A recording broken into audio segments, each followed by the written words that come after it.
Bonjour, aujourd'hui nous allons voir comment représenter les atomes sous la forme de schémas de Lewis.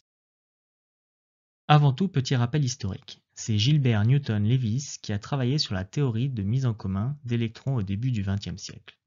Dans le cadre de cette théorie, il a créé une représentation en deux dimensions de la structure électronique externe des atomes qui composent une molécule. Et c'est ce dont nous allons parler dans cette vidéo. Pour comprendre le schéma de Lewis, il faut savoir représenter la configuration électronique d'un atome, et notamment connaître son nombre d'électrons de valence. Nous allons revoir cela rapidement, mais j'ai fait une vidéo plus complète à ce sujet que je te mets en description.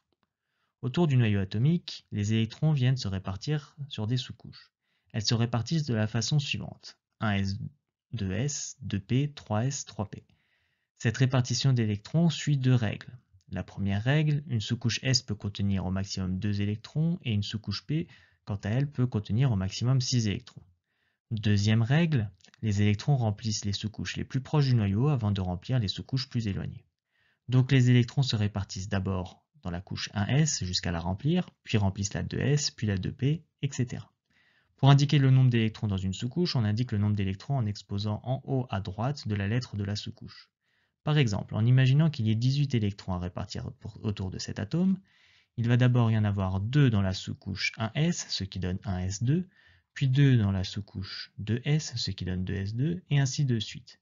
On obtiendra ainsi la configuration électronique 1s2, 2s2, 2p6, 3s2, 3p6. Niveau vocabulaire, lorsqu'une sous-couche est remplie, on dit qu'elle est saturée. Par exemple, ici, toutes les sous-couches sont saturées. Les électrons de valence sont les électrons qui sont placés sur la couche externe. Ici, c'est la couche 3 qui contient 8 électrons de valence. Maintenant, place à la méthode pour représenter le schéma de Lewis d'un atome.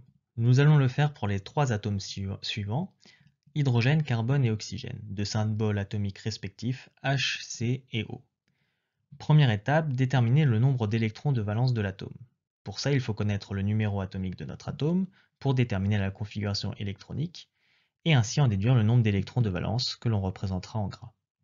Voici les configurations électroniques de ces trois atomes.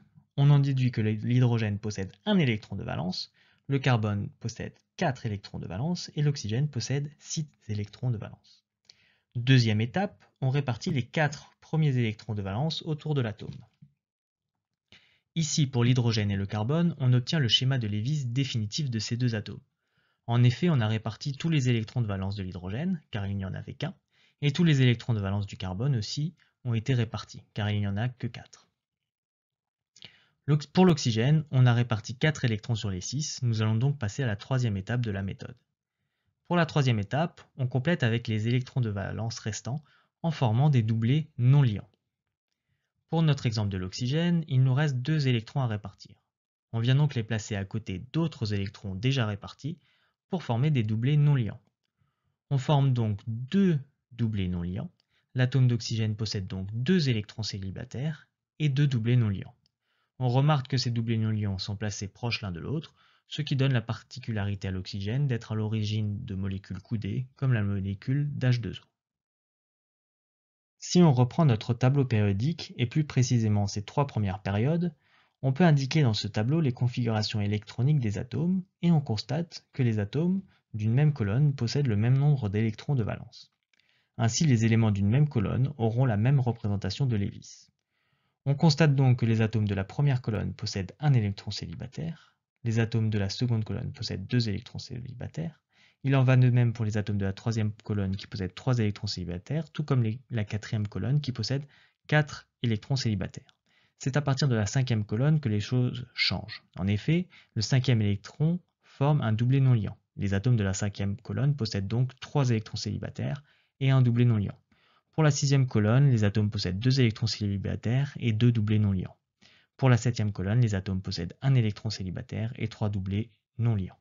Enfin, pour les atomes de la dernière colonne, il s'agit des gaz nobles qui respectent la règle du duet et de l'octet et ne possèdent que des doublés non liants sur leur couche externe. C'est d'ailleurs grâce au fait qu'ils ne possèdent aucun électron célibataire que ces gaz sont inertes et ne réagissent pas avec d'autres éléments chimiques, car ils ne peuvent former de liaisons covalentes avec d'autres atomes. Mais ce sera l'objet d'une prochaine vidéo. Voici un petit exercice pour t'entraîner et voir si tu as bien compris comment représenter le schéma de Lewis d'un atome. Je te laisse mettre la vidéo sur pause, prendre un stylo et une feuille et répondre aux questions. Voici la correction. Tout d'abord, indiquons les configurations électroniques de ces trois atomes, afin de déterminer leur nombre d'électrons de valence indiqués ici en gras. On voit que l'atome de magnésium possède 2 électrons de valence, son schéma de Lewis est donc immédiat, il suffit de placer 2 électrons célibataires autour de l'atome. L'atome d'azote possède lui 5 électrons de valence. On en répartit d'abord 4 autour, puis on vient ajouter le cinquième qui va former un doublet non liant avec l'un des électrons déjà présents. On se retrouve donc avec 3 électrons célibataires et un doublet non liant. L'atome de chlore possède lui 7 électrons de valence. On en répartit d'abord 4 autour, puis on vient ajouter 3 électrons qui vont former 3 doublets non liants avec 3 électrons déjà présents. On se retrouve donc avec un électron célibataire et 3 doublets non liants. Voilà, c'est tout pour cette vidéo, j'espère qu'elle t'a plu et qu'elle t'aidera à progresser en physique-chimie. N'hésite pas à indiquer que la vidéo t'a plu, à la partager à tes camarades et à t'abonner. À bientôt!